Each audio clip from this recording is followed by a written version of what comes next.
ข้างหน้าแล้วก็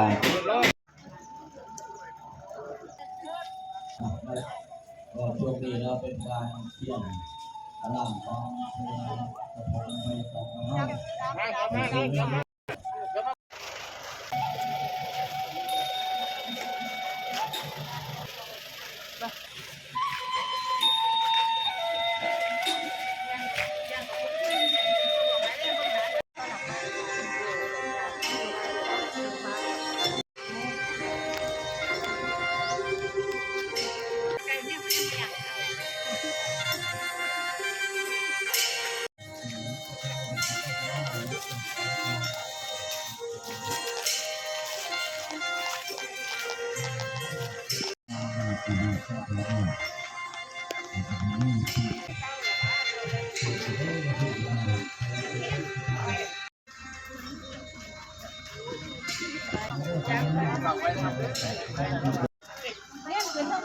ลงทานไอศกรีม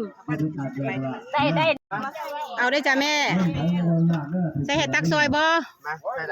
จ้ะเอาสิตักให้ใส่กันไหมกล่องใส่ละตักให้แม่ค่ะเดี๋ยวตักให้เอามาตักทีแล้วเนี่ยตักมาให้ก่อนนะ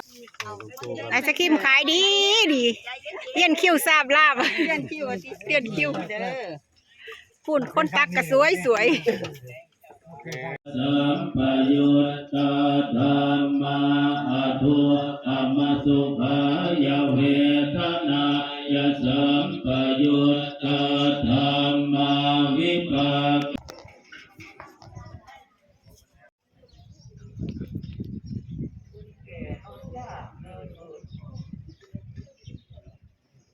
งานเสร็จแล้วมานั่งที่เดิมนะครับ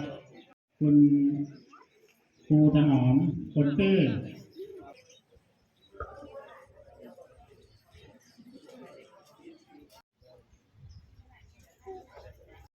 ผมคุณออมอนงคุณเจ้าบุญมีคุณคงสันความทรงจำของลูกหลานตลอดไปจึงให้ขอนำเรียนประวัติของคุณตาคุณยายตอง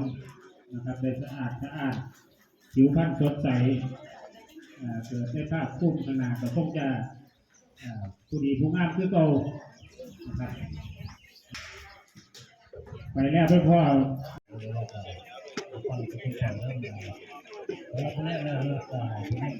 ไปซ้อมมาเรื่องหน่อยทุกคนมาเกศลา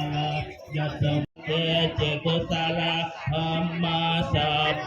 เตมาเกศลายาสเตเจกุสลาธรรมาสาเพ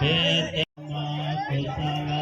ยาสเตเจกุสลาธรรมาสาเพเต